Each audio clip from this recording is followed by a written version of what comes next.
In student days in Rome, I would wander quite often into a little chapel not far from the convito where I was staying, where in the middle was the Blessed Sacrament, collocated with great Tridentine honour, because it was built in the wake of that centrality of the tabernacle, exalted as they were in those years. But then to the right was a little niche and almost an altar where there was our sorrowing mother with not one but 7 swords in her heart. And often I would look at the sorrow and tears in her eyes. That was not long after this happened.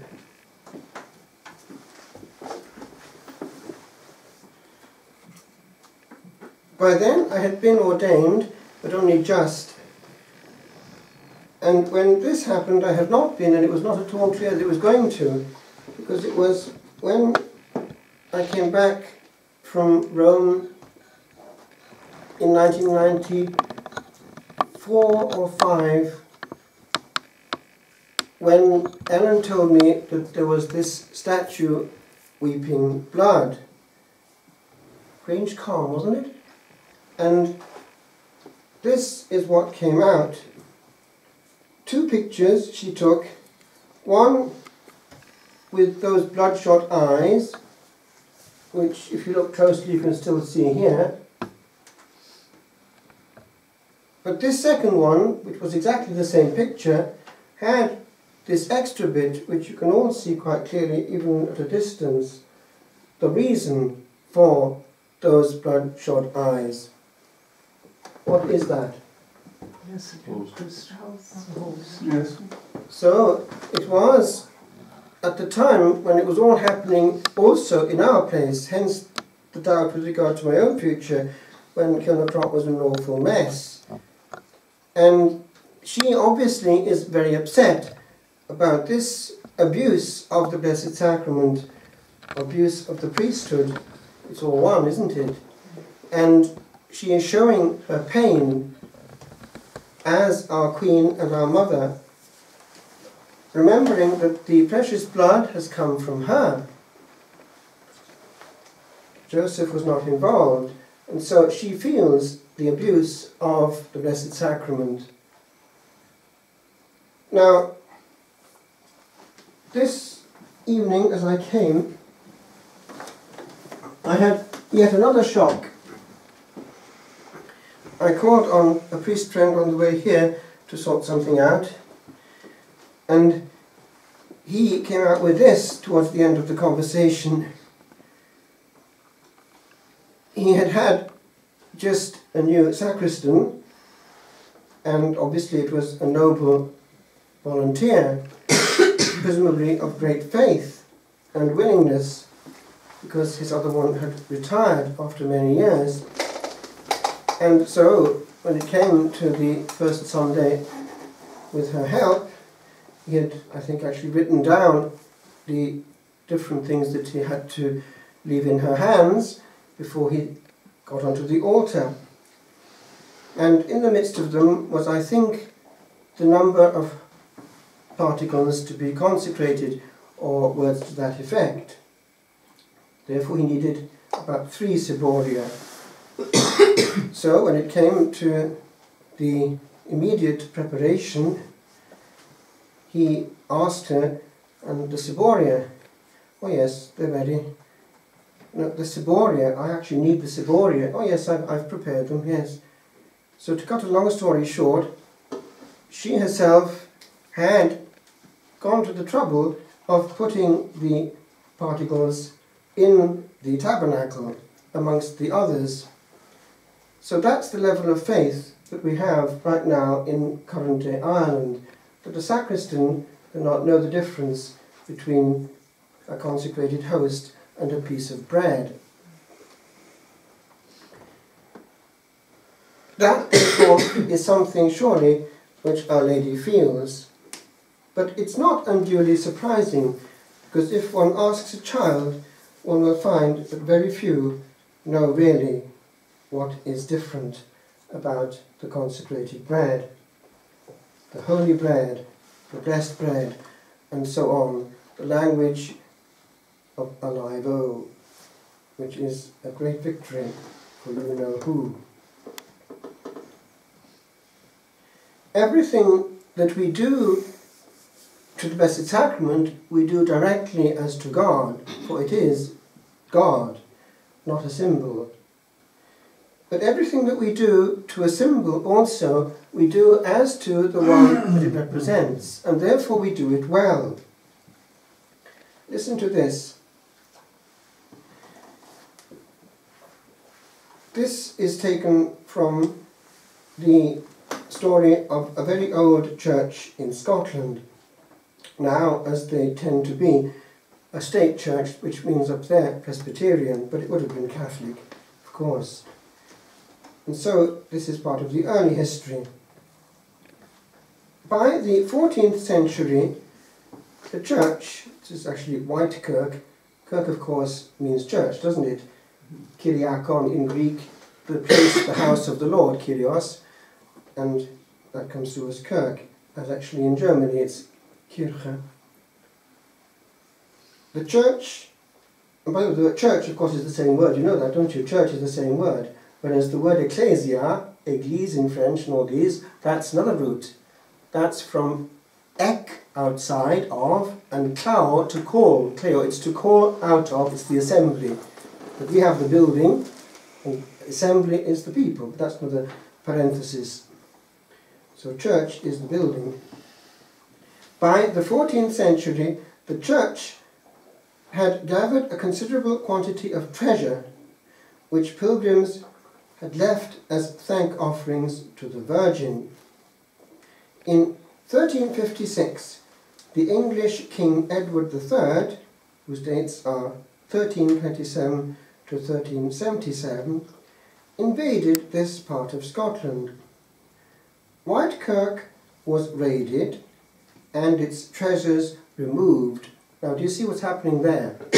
These treasures are material expressions of the soul and concrete evidence of the heart's love.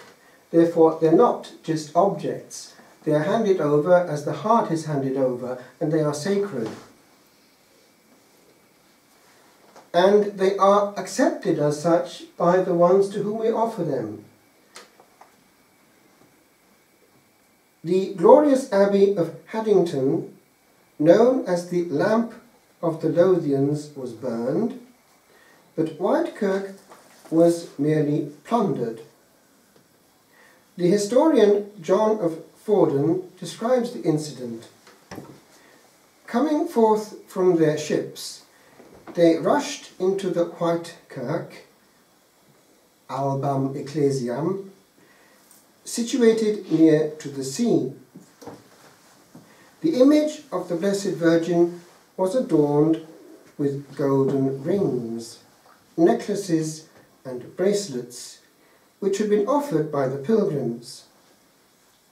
Now, in Italy, people actually do kiss heaven by kissing what represents it, and heaven accepts that. When a simple soul does not have any fear to show great love by embracing and kissing a statue, Our Lady feels it. Look at a child at prayer.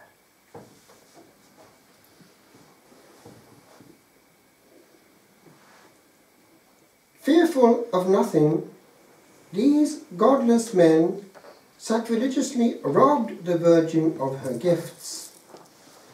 But a falling crucifix killed one of the plunderers then and there, and shortly afterwards a swift and sudden storm destroyed Edward's fleet.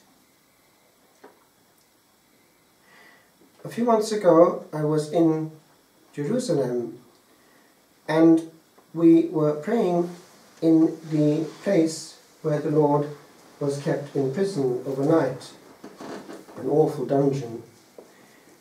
And next to it was place of prayer, expanded, where you can actually celebrate the sacred mysteries. It was under the Greeks. And amongst the icons was one which was a perfect copy of the one in Ivrinon on Mount Athos, where there is blood coming from the cheek of the Blessed Virgin very vividly. And that was what came when people started to attack that icon centuries ago. In a place near Rome is a church where a Protestant came in with great violence and started to jab at the crucifix with his sword. And the sword is forevermore displayed in the church, bent back on itself. The blade. In a monastery, actually I just wrote back to a nun from that monastery this very day, in Italy, where I used to go quite a lot, of Poor Clare's, there is still a crucifix where, in the time when there was a Lutheran infiltration through violence in the area, a German had come in and had wanted to vent his wrath against this Catholic superstition and had attacked the crucifix. And the crucifix withdrew its legs. And the legs of the crucifix are bent up to avoid the strike of the sword. And they're still bent up to this day.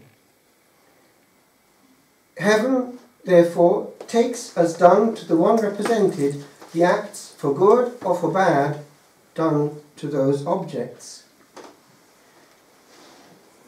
Heaven also takes as done well or badly the way in which we do what pertains to those represented. Heaven, and Our Blessed Lady in particular in this question, take very seriously whether they are shown respect or disrespect in the way in which concretely they are addressed. Whereas, if one listens to the tapes of what took place and which has now been brought back to centre stage by the local bishops, because the last two bishops in the area are favourable and have reversed it completely, whereas in the beginning it was quashed. Talking about Garabandal, if one listens to the way in which the children, it seems, were being taught to pray the Hail Mary and therefore the Rosary, one observes that heaven is very serious about quality prayer. And already in that period, it would seem, was trying to give us pious Catholics a clear message that if you're doing something, it's worth doing it properly.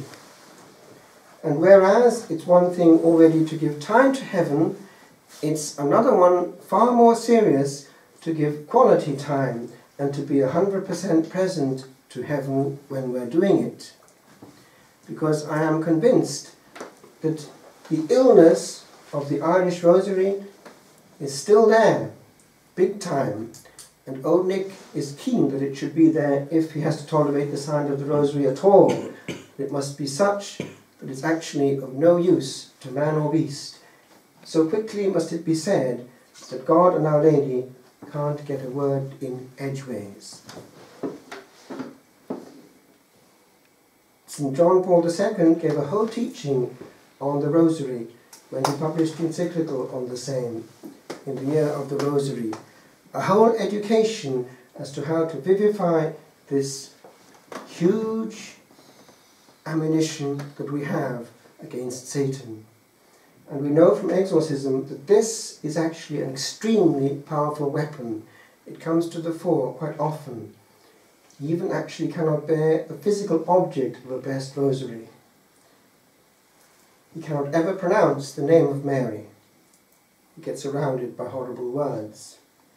he knows that the rosary, well said, is hugely dangerous to him. So if it's going to happen at all, he'll make sure that it's as bad as possible. The holy name be not heard, because it's immediately covered over by the next part, and every word is just an unthought, unstoppable flow of words. Whereas the Holy Spirit inspired John Paul II to give a teaching about how this could happen, giving new mysteries, biblical mysteries, to complete the 15 already there, so that by the end of the whole rosary over a period of days, we have gone through the whole gospel. Verses in hand is the hint. And now there are published little booklets with little verses corresponding. When sent one time to Bavaria to get a bit more German by my superiors, I was handed over for a time to a very good German Benedictine who was chaplain to Benedictine nuns, Tettelweiss. And he would take me for walks and journeys in the car, but would not allow a single word of anything but German. And he would also pray us there and back. And I noticed that he, following the local custom, which I knew already about actually in the early 70s, was doing what is approved by some bishops out there, that for every mystery, a phrase was added to the word Jesus, corresponding to the mystery. E.g., when it came to the flagellation, the scourging at the pillar, who for us was flagellated, and so on. So that one was focused for those 10 Hail Marys. If one has a little pause, also if one is sharing it with other people, one can fire the rocket in a specific direction, rather as we're doing at Mass. By the way, this is offered tonight for Tony Murphy, whom some of you will have known. This concentrates our prayer and is also a genuine way of praying for people who are glad to know that they're being prayed for specifically and by name, especially in a group. It has power. The technique of combining vocal prayer, which is rather like Gregorian chant, sustaining an atmosphere, with a freedom of the mind to fly, mental prayer, and therefore contemplation, is as ancient as prayer itself. It corresponds in the West to the Jesus prayer in the East, which they link also with the breath. Breathing in for one part, breathing out for the other. The way in which the mind is free to fly can be compared with the problems that can happen in a prayer group where there is no structure. If one has been exposed to shared prayer in groups not based on the Rosary, then there is a great power of sincerity and intensity and sharing of the heart. But the B side is that there is also a concentration, an obligation to think the thoughts of others, and also to follow the dangerous paths that can take if one or the other is not balanced. Therefore, a certain energy goes into the horizontal as well.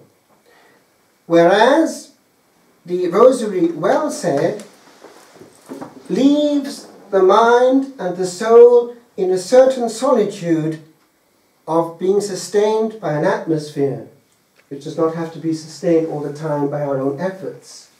It frees and it gives us a space in which we can genuinely engage, not in that case with the mind of our friends, but with God and our Blessed Lady.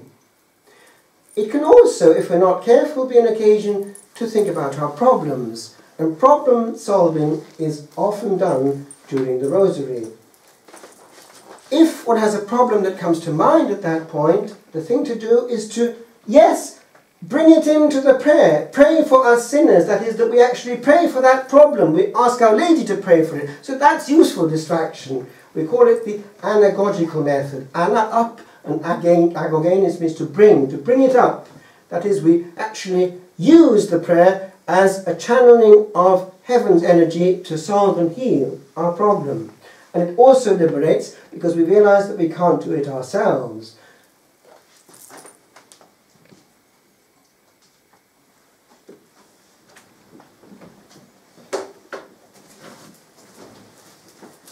In our society, Old Nick knows full well the power of the Rosary.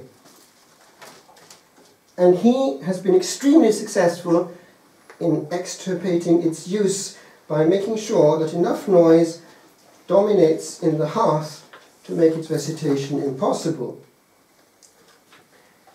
And that has the double benefit of clouding and cluttering the air with what is his atmosphere. In practice, transmitted blasphemy and anti-God culture.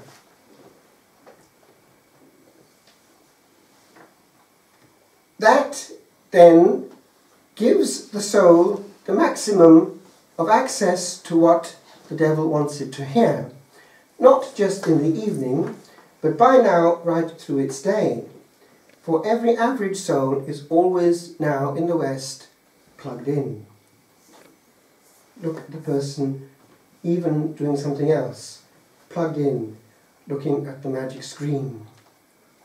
Actually, I have noticed more than before that this has slowed down the pace of life also.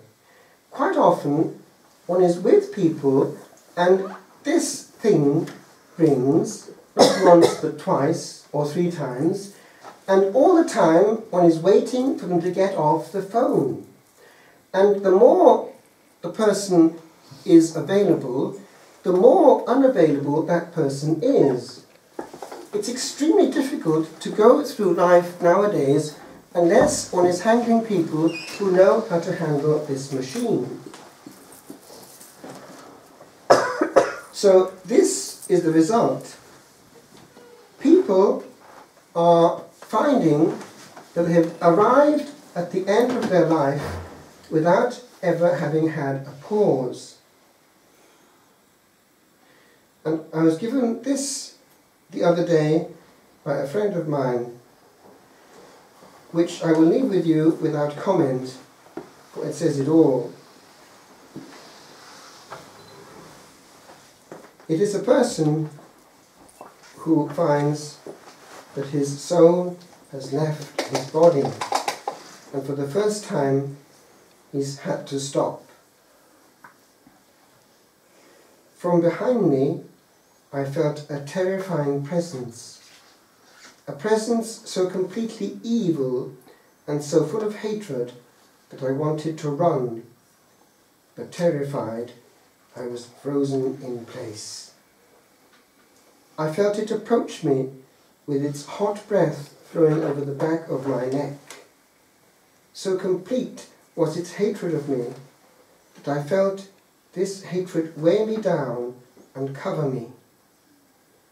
I instinctively knew who this was, and knew that he was permanent in his state. Not only could he not alter his destiny, he would never desire it, ever.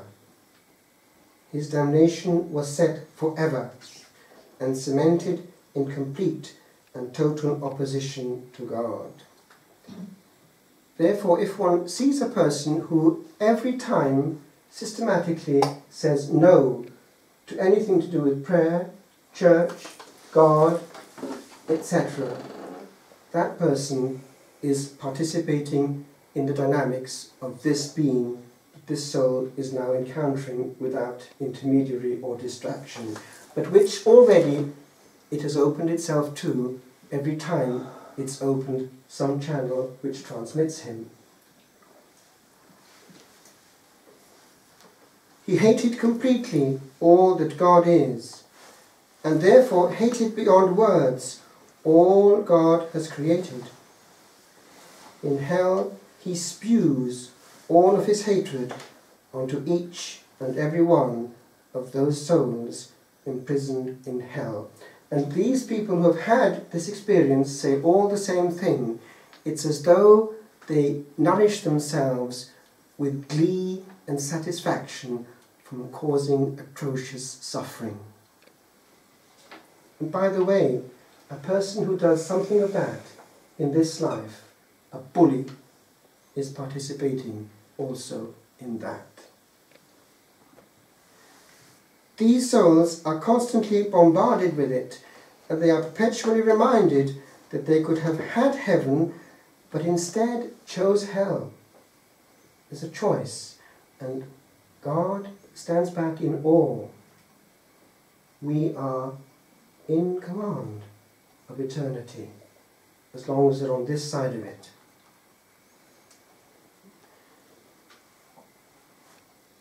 They remember the beauty of God, and now forever will be separated from it. They could have had love, peace, and complete happiness, and instead have lost it for all eternity. In a marriage, a person who creates unlove, unpeace, is again participating in the game of this being. There are a vast number of levels of hell, and each soul is sentenced according to its crimes. As in glory and in purgatory, there is complete equality and fairness. Balance is completely lost. You know that in purgatory, as well as the fundamental pain of loss, because we're made for God and vision, there is the accidental, as it were, pain of sense, that every sense that has filched something from the order of creation is paying it back. Multiply that by hell and you know what I mean.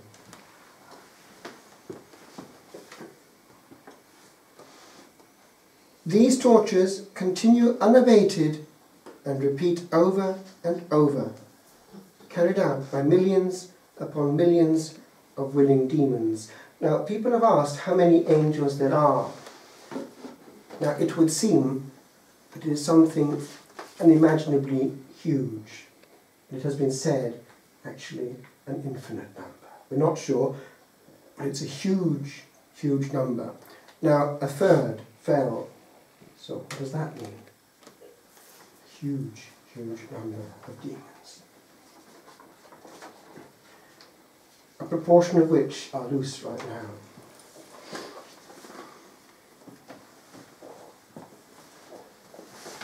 I jump.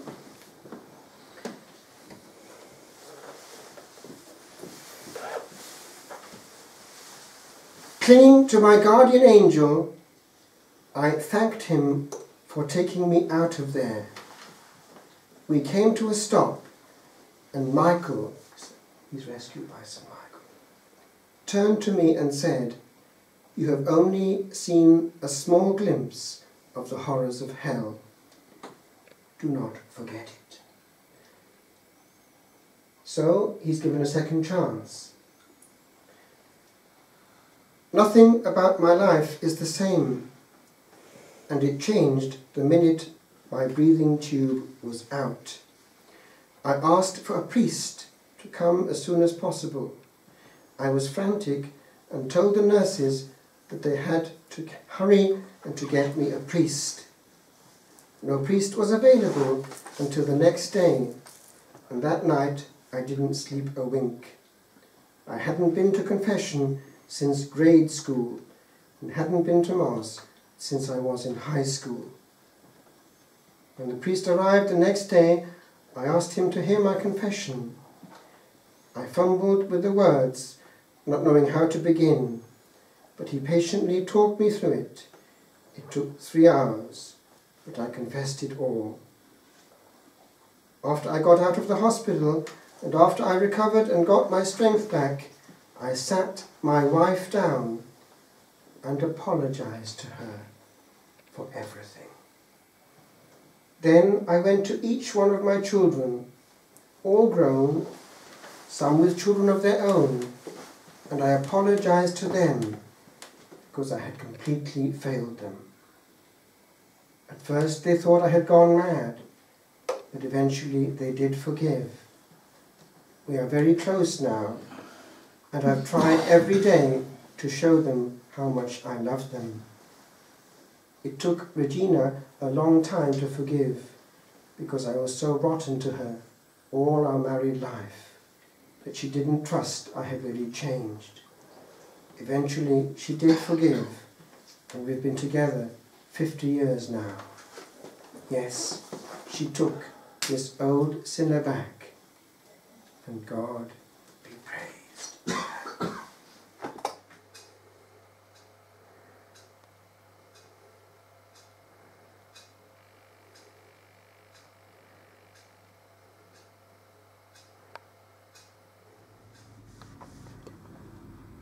Late evening at Kilnacrot.